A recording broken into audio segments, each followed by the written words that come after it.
आज जो आप लोगों को मैं स्टोरी बताने जा रहा हूँ, इसको बताते हुए भी मुझे इस लेवल की एम्बैरेसमेंट फ़ील हो रही है कि क्या कहूँ।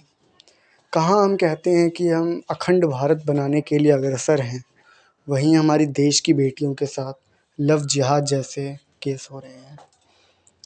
तो आप केस का नाम समझ गए होंगे, साहिल साक्षी मर्डर केस। पहले मैं आपको दोनों के बारे में इंट्रोड्यूस कर देता हूँ। मोहम्मद साहिल खान, जो दिल्ली रोहिणी का रहने वाला है और इसकी 20 साल एज थी और ये एसी एंड फ्रिज मैकेनिक था।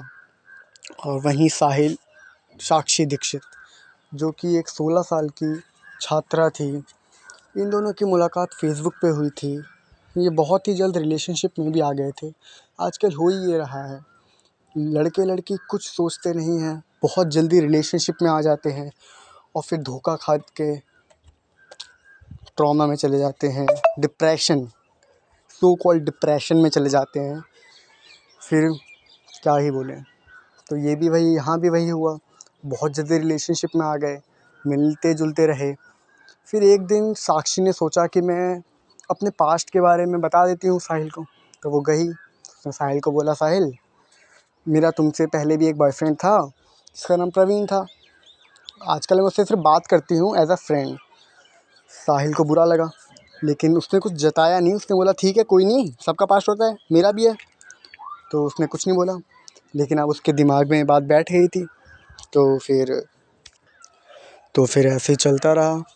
परवीन से उसकी बात होती थी, थोड़ी बहुत होती थी चैटिंग पे। वो कभी कभी मिलने भी जाती थी। साहिल को ये पता चल गया कि वो आजकल मिलने भी जाने लगी है परवीन से। कुछ दिन तक उसने कुछ नहीं बोला, लेकिन अब उसका गुस्सा फूटा। उसने बोला कि आज के बाद अगर मैंने परवीन के साथ देख लिया तो या तो मैं परवीन को मार दूंगा या तो मैं तुम्हें मार दूंगा। तो ये सब देख के बहुत वो डर गई सुन के। उसने बोला, मैं तो सिर्फ परवीन को फ्रेंड की तरह ट्रीट कर रही हूँ, मैं तो तुम्हें धोखा भी नहीं दे रही, तुम मेरे साथ क्यों कर रहे हो। लेकिन साहिल कुछ सुनने के मूड में नहीं था, वो बहुत गुस्से में आ गया था। आजकल ये हो रहा है कि हम, अगर जो कोई दो लड़का लड़की हैं, अगर वो रिलेशनशिप में हैं, तो लड़कियों को इतनी प्राइवेसी तो होनी, इतनी फ्रीडम तो होनी चाहिए ना, कि वो किसी दूसरे अपने दोस्त से मिल तो सके। वो फ्रीडम ही उसकी कैप्चर करना चाह रहा था, तो ऐसा तो हो नहीं सकता। साक्षी फिर डर गई थी ये सुन के। साक्षी ने अपनी दो फ्रेंड्स को बताया, तन्नू और आरती को।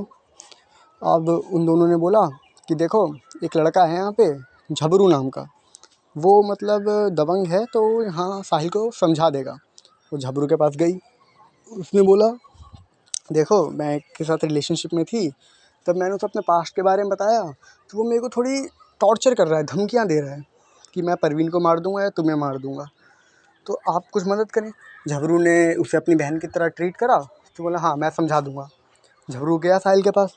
उसने साहिल को समझाया कि देख, वो मेरी बहन है, उसके बाद आज उसके सामने आज के बाद तुमने ये बोला कि उसे मैं मार दूंगा या कुछ भी, तो अच्छा नहीं होगा। रिलेशनशिप में हो, अच्छे से रहो, किसी को टॉर्चर मत करो। उसने समझाया था, बट साहिल को ये एक धमकी की तरह लगी। साहिल ने कॉल करा साक्षी को। साक्षी को उसने थोड़ा गाली वाली दी। साक्षी ने बोला कि देख, ज़्यादा गुंडे मत बन। उसने ऐसे करके वर्ड्स थे उसके, उसने बोला। अब साहिल को आ गया गुस्सा।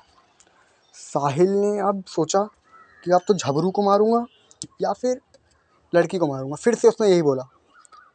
फिर एक दिन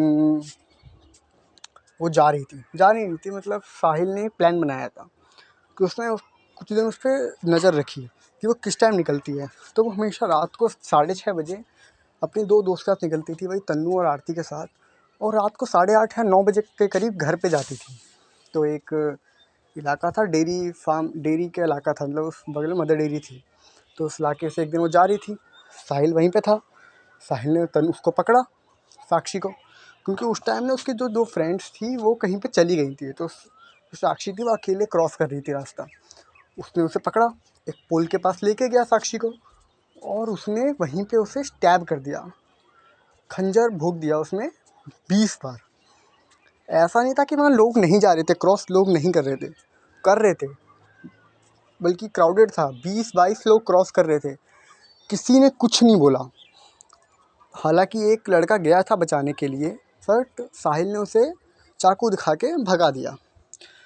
तो सवाल ये है कि ऐसा नहीं था कि बहुत रात थी, 8:30 बज रहे थे, 8:28 हो रहे थे, किसी ने कुछ बोला क्यों नहीं?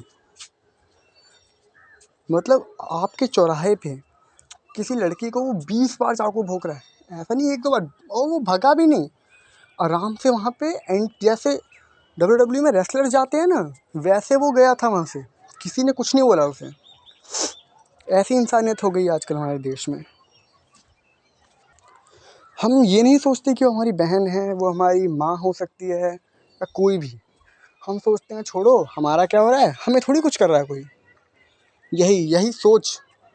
अब मैं आपको शुरुआत में कहा था अखंड भारत ऐसा तो नहीं होता जहाँ एक लड़की के साथ ऐसा होता हो। बस ये हो सकता है हमारे देश में कि आप कैंडल लेके रोज़ निकलेंगे लोग कैंडल लेके कि साक्षी को जस्टिस दो, साक्षी को जस्टिस दो। ऐसे नहीं मिलेगा जस्टिस। जस्टिस सोच से मिलेगा। साक्षी के साथ जो होना था हुआ, अब वो आगे नहीं होना चाहिए, तो अपनी सोच बदलें। साहिल जैसे जो बंदे हैं ना, उनको हमें बंद करना पड़ेगा। युगों में निकृष्ट है कलयुग, और मैं कलयुग में जन्मा हूँ। धर्म की छाँव न ज्ञान के फल